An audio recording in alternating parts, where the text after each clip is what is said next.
Hello મિત્રો, જય શ્રી કૃષ્ણ, જય Dwarkadhish. Welcome back to my new vlog મંથન એન્ડ સેજલ આહિર વ્લોગ ચેનલમાં તમારા બધાનું હાર્દિક સ્વાગત છે. તો કેમ છો બધા? મજામાં? તો મિત્રો, આજે હું હવે ઉનાળો શરૂ થઈ ગયો ને એટલે ભાઈ સુકવણીની રેસીપીઓ શરૂ થતી જ હોય છે. તો આજે છે ને આપણે ખૂબ જ જલ્દી એકદમથી ના તો તમારે વણવાની કોઈ ઝંઝટ રહે છે, કે ના તો તમારે સાબુદાણાને પલાળવાની, કે ના તો એને ઉકાળવાની, કે ના તો તમારે છે ને બટેટાને બાફવાની, કોઈ ઝંઝટ વગર જ આજે આપણે છે ને એ સાબુદાણાના પાપડ છે એ બનાવીશું. અહીંયા આપણે સાબુદાણાના પાપડ બનાવવા માટે મેં અહીંયા એક મોટો વાટકો જેટલો છે એ લઈ લીધું છે. તમારે માપ છે ને મેઝરમેન્ટ માટે એ તમારે પરફેક્ટ રાખવાનું છે. તો અહીંયા મેં આ સાબુદાણા એક મોટું છે એ છાલું એટલે કે એક મોટો વાટકો જેટલા છે એ લઈ લીધા છે, અથવા તો આ 500 ગ્રામ છે. તમે એવી રીતના મેઝરમેન્ટ પણ કરી શકો. એટલે કે આ અડધો કિલો સાબુદાણા છે, એને આપણે આ વાસણની અંદર નાખી દેશું અને આને છે આપણે 3 થી 4 પાણીએ એકદમ સરસ રીતના છે એ સાબુદાણા છે એને આપણે ધોઈ લેશું, કારણ કે આમાં રહેલો સ્ટાર્ચ છે એ નીકળી જાય એટલા માટે. અને હા, તમે કોઈ પણ સાઇઝના નાની મોટી આ રીતના કોઈ પણ સાઇઝના સાબુદાણા છે એને લઈ શકો છો.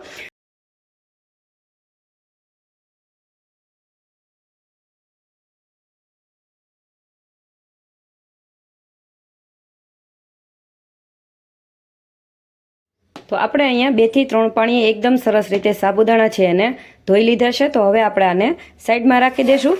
અને અહીંયા મેં આ રીતના 3 બટેટા લઈ લીધા છે. તો બટેટાને આપણે છે એ શાલ ઉતારી લેવાની છે.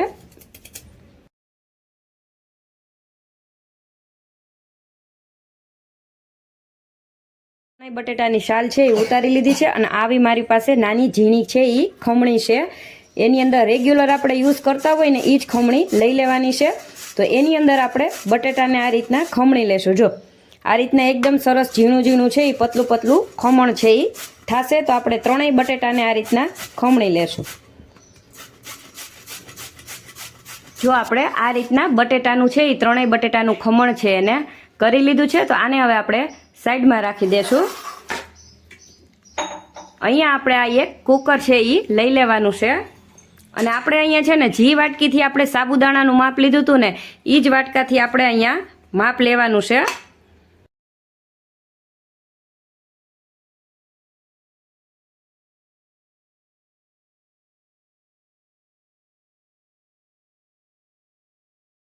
અહીંયા આપણે જી વાટકાથી સાબુદાણાનું માપ લીધું હતું ને એ જ વાટકાથી આપણે 5 ગણું પાણી છે એ કુકરમાં લઈ લીધું છે.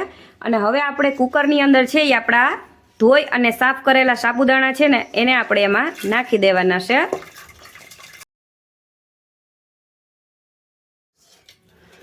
અને સાથે જ છે એ આપણે આ 3 બટેકાનું કરેલું ખમણ છે એને પણ આપણે કુકરમાં સાથે જ છે એ નાખી દેવાનું છે. તો હવે આપણે આ બટેટા અને સાબુદાણાને આ રીતના ચમચો છે એ એક ફેરવી લેવાનું છે. અને હવે આપણે આની અંદર છે ને એ 1 ચમચી જેટલું છે એ નમક છે એ નાખી દેશું. તો અત્યારે છે ને એ 1 જ ચમચી નમક છે એ આપણે નાખશું આની અંદર. તો આપણામાં 1 ચમચી છે એ નમક નાખેલું છે. નમકનું પ્રમાણ છે એ ઓછું જ રાખવું. પછી ઘણીવાર એવું થાય કે વધારે નમક થઈ જાય ને તો આપણા પાપડ છે એ ખારા બની જતા હોય. તો આપણે મીઠું નાખી અને આને છે એ આપણે હવે કુકરને છે એ આપણે પેક કરી લેશું. તો હવે આપણે અહીંયા ગેસની ફ્લેમ છે એને ચાલુ કરી લેવાની છે. અને એની ઉપર આપણે છે એ કુકરને છે એ મૂકી દેશું. અને આ ગેસની ફ્લેમ છે ને એ આપણે આ રીતના હાવ લો ટુ મીડિયમ ઉપર રાખશું, કારણ કે ફૂલ ગેસ ઉપર તમે છે એ આને રાખશો ને તો તમારે છે એ સાબુદાણાને નીચે બેસી જવાની શક્યતા રહે.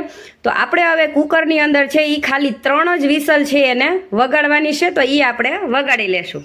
તો આપણા કુકરમાં 3 વિસલ વાગી ગઈ છે. અને હવે આપણા કુકર છે એમાં ગેસની ફ્લેમ છે એને બંધ કરી દેવાની છે. અને કુકરને છે આપણે સાવ એકદમ ઠંડુ થવા છે એ મૂકી દેવાનું છે. આમાંથી જ્યારે હવા નીકળી જાય ને ત્યાર પછી આપણે કુકરને છે એ ખોલવાનું છે. તો અહીંયા હવે આપણું કુકર છે એ એકદમ સાવ ઠંડુ છે એ થઈ ગયું છે. તો અને હવા પણ આપણી નીકળી ગઈ છે. તો આપણે કુકરને છે એ ખોલી લેશું. તો તમે જોઈ શકો છો કે આપણા સાબુદાણા અને આપણા બટેટા છે ને એકદમ સરસ આ રીતના, જો ખાલી એક આપણે છે એ ખાલી 3 જ સીટી છે એ કરેલી છે. અને આપણા સાબુદાણા અને બટેટા છે એકદમ સરસ આ રીતના જો ઘટ થઈ ગયા છે. એટલે કુકર છે ને તમારે 3 સીટી મારી અને એકદમ સરસ સાવ હવા નીકળે ને ત્યાં સુધી છે આને ઠંડુ છે એ થવા દેવાનું છે. તો આ રીતના છે ને તમારા સાબુદાણા અને બટેકા છે એ થઈ જશે. તો હવે આપણે આની અંદર છે એ અહીંયા એક પ્રોસેસ કરવાની છે. તો એ છે ને અહીંયા આપણે આવા બ્લેન્ડર લઈ લેવાનું છે અને બ્લેન્ડરને છે એ આપણે સાબુદાણા અને બટેટાનું જે આ બેટર છે ને એની અંદર આપણે ફેરવી લેવાનું છે. તો આપણે ફેરવી લેશું. તો તમે જોઈ શકો છો કે એકદમ મસ્ત રીતે આપણા બટેટા અને સાબુદાણા તો તમે જોઈ શકો છો કે આપણું આ સાબુદાણાના પાપડ બનાવવા માટેનું બેટર જો એકદમ મસ્ત રીતે અને એકદમ પરફેક્ટ છે એ બની ગયું છે. અને 3 સીટીમાં આપણે મીડિયમ ગેસ ઉપર સાબુદાણાની સીટી કરી હતી ને તો આપણા સાબુદાણા નીચે કે ક્યાંય બેઠા પણ નથી. જો તમે જોઈ શકો છો. અને આ રીતનું આપણે સાબુદાણાના પાપડ બનાવવા માટેનું બેટર કરી લેવાનું છે. તો આમાં બ્લેન્ડરની જગ્યાએ તમારે છે એ મિક્સરની અંદર પણ આ રીતના કરવું હોય ને તો તમે કરી શકો છો, પણ બ્લેન્ડર મારશો ને તો એ બેસ્ટ રહેશે. તો હવે તમારે આ રીતનું બેટર આપણું સાબુદાણાનું બની જાય. પછી જો તમને નમક ઓછું લાગે તો તમારે ચાખી લેવું, પણ આપણે 1 ચમચી નમક નાખેલું છે એ આપણે એકદમ પરફેક્ટ જ છે. તમે વધુ ઓછું તમારી અનુકૂળતાએ કરી શકો છો. હવે તમે આ રીતના જો સાબુદાણાના પાપડ એકદમ પ્લેન અને સફેદ બનાવવા માંગતા હોય ને તો પણ તમે બનાવી શકો છો, પણ આપણે છે ને આની અંદર થોડાક મસાલા છે એ મિક્સ કરવાના છીએ. તો અહીંયા મેં છે ને થોડીક આ રીતના તીખા ખાંડી અને લઈ લીધા છે. તો તીખાનું ભૂકી લઈ લીધી છે. અહીંયા મેં છે એ આખું જીરું હતું એને ખાંડી અને આ રીતના છે એ 2 ચમચી જેટલું છે એ આપણે લઈ લીધું છે. અહીંયા મેં 1 ચમચી જેટલા છે એ ચીલી ફ્લેક્સ લીધા છે. ચીલી ફ્લેક્સ તમે જો ખાતા હોય તો તમારે યુઝ કરવાના, નતર તમે સ્કીપ પણ કરી શકો છો. જો નાના બાળકો માટે સ્પેશિયલ બનાવતા હોય ને તો તમારે ચીલી ફ્લેક્સ સ્કીપ કરી શકો છો. અને ચીલી ફ્લેક્સની જગ્યાએ છે એ તમે તીખી મરચી કે મરચું આવે ને એને મિક્સરમાં એકદમ સરસથી ક્રશ કરી અને પણ તમે આમાં યુઝ છે એ કરી શકો છો. હવે આપણે આ રીતના થોડાક ધાણા ભાજી છે એ આપણે લઈ લેવાની છે અને આને બધી વસ્તુને છે આપણે એકદમ સરસથી આપણા સાબુદાણાના પાપડ બનાવવાના બેટરની અંદર છે એ મિક્સ છે એ કરી લેશું. જો તમે આ રીતના મસાલા યુઝ કરશો ને ખાંડીને તો આ વસ્તુ છે એ તમે પાપડ તળી અને ખાશો ને ત્યારે મસાલા છે એ બહાર નહીં નીકળે. ઘણીવાર એવું થતું હોય કે આખું જીરું ને બધી વસ્તુ તમે મિક્સ કરતા હોય ને તો જીરું છે એ તળતી વખતે તેલમાં જઈ અને છૂટું પડી જતું હોય છે. તો આપણા પાપડ છે ને એકદમ સરસ મસાલાવાળા અને એકદમ સરસથી છે એ સફેદ છે ને. જો ભાઈ તડકે જ આ પાપડ બનાવવાના છે તો આપણે આ રીતના પ્લાસ્ટિક શીટ છે એ આપણે પાથરી લીધી છે અને આપણું સાબુદાણાનું બેટર લઈને ઉપર આવી ગયા છીએ. તમે આને છે એ છાંયે પણ સૂકવી શકો અને તડકે પણ સૂકવી શકો. તડકે છે એ આ જલ્દીથી તૈયાર થઈ જાય છે પાપડ બનીને, અને છાંયે સૂકવશો તો એ 2 દિવસ જેટલો સમય છે એ લાગે છે. તો હવે આપણે આ સાબુદાણાનું આ બેટર લઈ અને તમને જે રીતના તમને અનુકૂળ આવે એ રીતના તમે આ રીતના મોટી સાઇઝના પાપડ છે એ બનાવી શકો છો. તો આપણે છે ને જો આ રીતના આવડી સાઇઝના પાપડ છે એ બનાવવાના છીએ. તો હવે આપણે બનાવતા જશું. જો તમે નાની મોટી કોઈ પણ સાઇઝના આછા પાતળા પાપડ છે એ બનાવી શકો છો. તો જો આપણે આ રીતના મોટી સાઇઝના જ છે એ પાપડ બનાવીશું.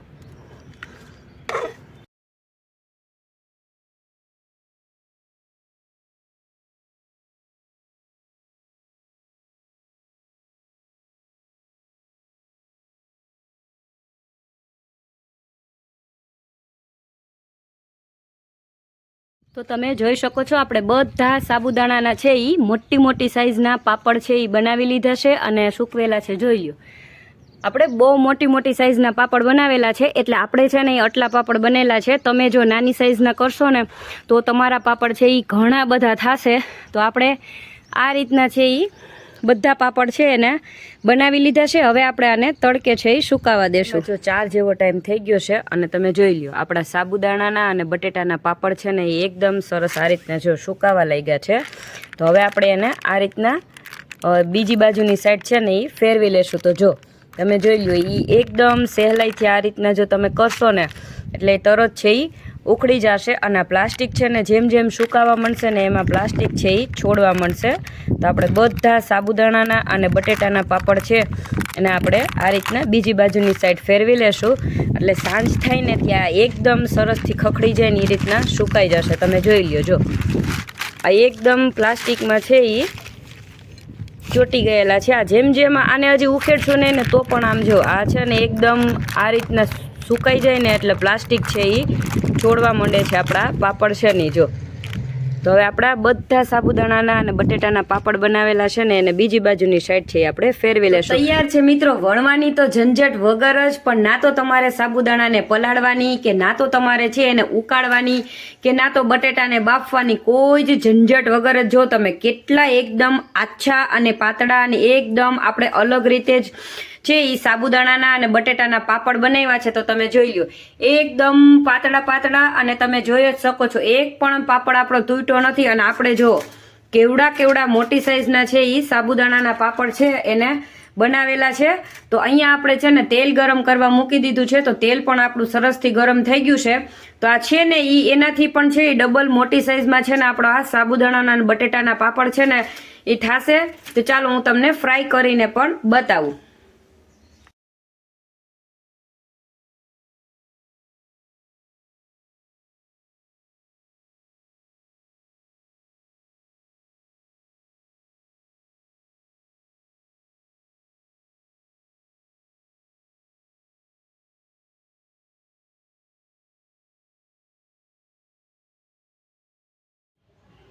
તો તૈયાર છે મિત્રો. વણવાની તો ઝંઝટ વગર જ છે, અને સાથે સાથે છે ના તો સાબુદાણાને પલાળવાની કોઈ ઝંઝટ, કે ના તો તમારે એને ઉકાળવાની, કે ના તો બટેટાને બાફવાની, કોઈ જ ઝંઝટ વગર આજે આપણે છે સાબુદાણા અને બટેકાના એકદમ સરસ મસ્ત મજાના જો પાપડ છે એ ફ્રાય કરીને પણ તૈયાર કરી લીધા છે.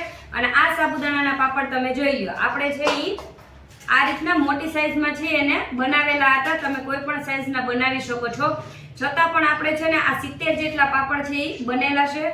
અને આ જુઓ તમે, આપણે છે એ સાબુદાણાના પાપડ આ રીતના જુઓ મોટી સાઈઝના છે ને તો કેવડો પાપડ છે. અને તમે જોઈ લો આ એકદમ સોફ્ટ અને એકદમ પોચો છે. ઘરની અંદર જો નાના બાળકો હશે કે વૃદ્ધ વ્યક્તિ હશે ને એ પણ એકદમ સહેલાઈથી દાંત વગરના વ્યક્તિ પણ ખાઈ શકે ને એવા આપણે સાબુદાણા અને બટેટાના મસ્ત મજાના જો પાપડ બનાવી અને કમ્પ્લીટ તૈયાર કરી લીધા છે. તો આ સાબુદાણાના પાપડ છે ને તમે આખું વર્ષ ફરાળી પાપડ તરીકે પણ એનો ઉપયોગ કરી શકો છો. તો તમને બધાને છે ને મારી વણવાની ઝંઝટ વગર તો ઠીક, પલાળવાની કે ઉકાળવાની કે બાફવાની કોઈ ઝંઝટ વગરના છે સાબુદાણાના પાપડ બનાવવાની રેસીપી છે એ કેવી લાગી એ કમેન્ટમાં જરૂરથી જણાવજો. વિડીયો પસંદ આવે ને તો તમારા ફ્રેન્ડ્સ અને ફેમિલી સુધી એને શેર કરજો. અને હા, મારી આ અવનવી નવી રીતે છે એ નવી રેસીપીઓ જોવા માટે મારી ચેનલને છે એ સબસ્ક્રાઈબ કરજો.